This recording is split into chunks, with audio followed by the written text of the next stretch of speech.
আমার মায়ের উত্তরাধিকার সম্পত্তির বিষয় নিয়ে গত 30টা বছর আমার মায়ের যে সম্পত্তি ছিল, ভাইরা পাবে 6.6, বোনরা পাবে 3.3। আমরা 3.3 নিয়ে আজকে দীর্ঘ 40 বছর যাবৎ বসবাস করে আসতেছি। তার মধ্যে ভাইরা পাবে 6.6 জায়গায় পাইছে 7.10। এটা ওনারা বেশি নিছে। বেশি নেওয়ার পর আমরা আদালতে মামলায় করছি বেশিটা কেন নিচ্ছে এদের জন্য। দেখ এটা বাদ। তার মধ্যে আমরা 2008 সালে 2015 বছর আগে ওনাদেরকে ভাড়া দিয়েছিলাম, দোকান ভাড়ার প্রেক্ষাপটে ওনারা ভাড়া দিয়েছিলাম। মুজাম্মেল আমার মামা এবং আলাউদ্দিন আমার মামাতো ভাই, এনাম, বুরহান, রায়হান ওনাদেরকে ভাড়া দিয়েছিলাম। ওনারা 15 বছর ভাড়া বুক করছে, ভাড়া এবং ভাড়াও দেয় নেই। তার মধ্যে আর দ্বিতীয় পক্ষ ছিল রুহুল আমিনের পুত্র নুল আমিন। ওনারকে দোকান ভাড়া দিয়েছিলাম, 6টা মামাকে 6টা দোকান ভাড়া দিয়েছিলাম। ওনারা 15 বছর ধরে বুক করে একটানা বুক করতেছিল। তার মধ্যে 15 বছর ভাড়া দেয়নি আমাদেরকে। আমরা 2008 সালে যখন যৌথ বাহিনী ছিল তখন আমরা আমার মায়ের সম্পত্তির জন্য বিচার অধিনায়ক বরাবর বিচার দরখাস্ত প্রদান করছিলাম। এই প্রেক্ষাপটে সেনাবাহিনী ডিজিএফআই মিলে তারা সরজমিনে তদন্ত করে সার্ভে রিপোর্ট পুরাটাই প্লট নির্ধারণ করে মেপে আমাদের জায়গা আমাদেরকে বুঝিয়ে দিয়েছে ওই মামারা। এবং মামারা বুঝে দেওয়ার সময় আমাদেরকে অঙ্গীকারনামা দিয়েছে 150 টাকা মূল্যের স্টাম্পের। যার জায়গা বুঝিয়ে দেওয়ার পর আমরা শৈল্পিক ভবন, যেটা কক্সবাজারে পরিচিত শৈল্পিক কাপড়ের শোরুম, বিশাল একটা শোরুম, এটা আমাদের ভাড়ার মাধ্যমে আমরা নিজেরাই 5তলা ভবন নিয়ে কাজ করতেছি। বুক দখলে আছি, সব কিছু করতেছি। হঠাৎ করে আমরা এই নতুন সরকার স্বাধীন হওয়ার পরেই এই বিভিন্ন আগের যে রেশ ছিল, এই রেশের মাধ্যমে আমাদেরকে আবার নতুনভাবে জায়গা দখল করার পায়তারা সৃষ্টি করছে।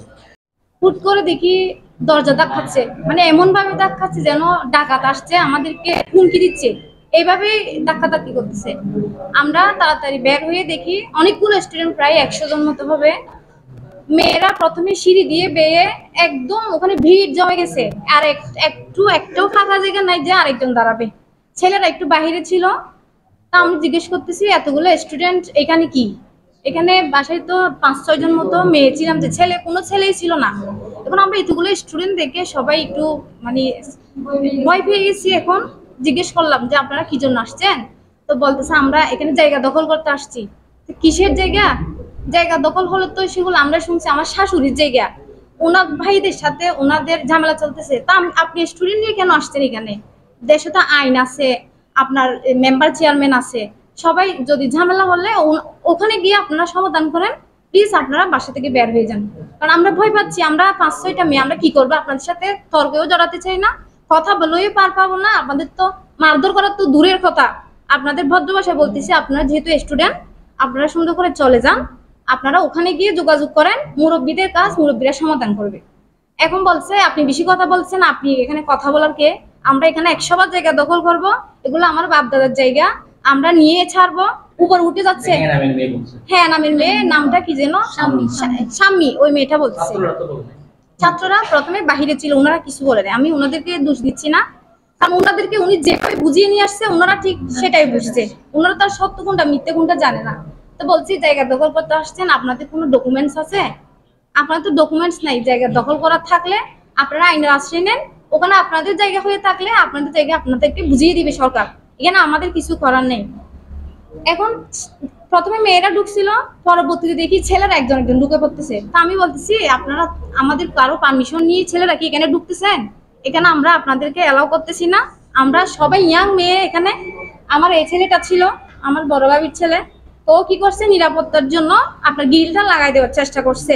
গ্রিলটা যখন লাগাই দেওয়ার চেষ্টা করছে, ওই মেয়েটা শাম্মী বলে যে ওই মেয়েটা একে কলার ধরে, বেবি বলে যে উনি একে কলার ধরে একেবারে ধাক্কা দিয়ে সিঁড়ি বাহিরে ফেলে দিছে। ও পড়ে গেছে, ওর গলায় এত চোট লেগছে, ব্যথার কারণে এই কথা বলতে পারতেছে না। এখন একে আমি কি করছি, মারামারি হওয়ার ভয়ে আমি একে হাত ধরে উপরে তুলে দিছি। এরা আমাদেরকে পাত্তা দিচ্ছে না, আমরা থাকি যে আমাদের বাসা হইয়ে আমাদেরকে ঠেলে সবাই মিলে উপরে উঠার চেষ্টা করতেছে। আমরা তো এখন দিন দুপুরে ডাকাতে ভয় পাচ্ছি, আমরা নিরাপত্তাহীনতায় ভুগতেছি। আমি সরকারের কাছে, প্রশাসনের কাছে জোরদার দাবি আমার একটা, আমরা ইয়াং মেয়ে হয়ে আমাদের একটা নিরাপত্তা চাই। আমি যখন বাড়িতে ছিলাম, 3 তলায় ছিলাম, তখন হঠাৎ করে আমি চিৎকারের আওয়াজ পাই। আওয়াজ পাওয়ার পর আমি 3 তলা থেকে 2 তলায় নেমে দেখতেছি যে প্রায় না হলেও 50 থেকে 60, প্রায় 100 জনের কাছাকাছি আমাদের বিল্ডিংয়ের সিঁড়িতে অনেকগুলো ভিড় হয়ে আছে। ভিড় হয়ে যখন আছে, আমার আব্বু এবং আমার চাচি এখানে অনেক বিশ্রী ভাষায় কি করতেছে, কথা বলছিল। তখন আমি হঠাৎ গিয়ে নিচে নামার চেষ্টা করি সিঁড়ি থেকে, তখন আমাকে ধাক্কা মেরে দিয়েছে। ধাক্কা মারার পর আমি গ্রিলের মধ্যে গিয়ে গ্রিলটা বন্ধ করার চেষ্টা করি, তখন আমাকে অনেক মেয়ে ছেলে আমাকে ধাক্কা মেরে আমাকে গলা চিপে ধরছিল প্রথমে, তারপরে কলার ধরে টান দিয়েছিল। টান দেওয়ার পর আমি নিচে পড়ে যাওয়ার পর আমার হাঁটুতে এখনো রক্ত লেগে আছে, আমার প্যান্টও ছিঁড়ে গেছে। তা আমি ওই স্থান থেকে আমার চাচি আমাকে উদ্ধার করে নিয়ে আসার পর আমি চলে যাই।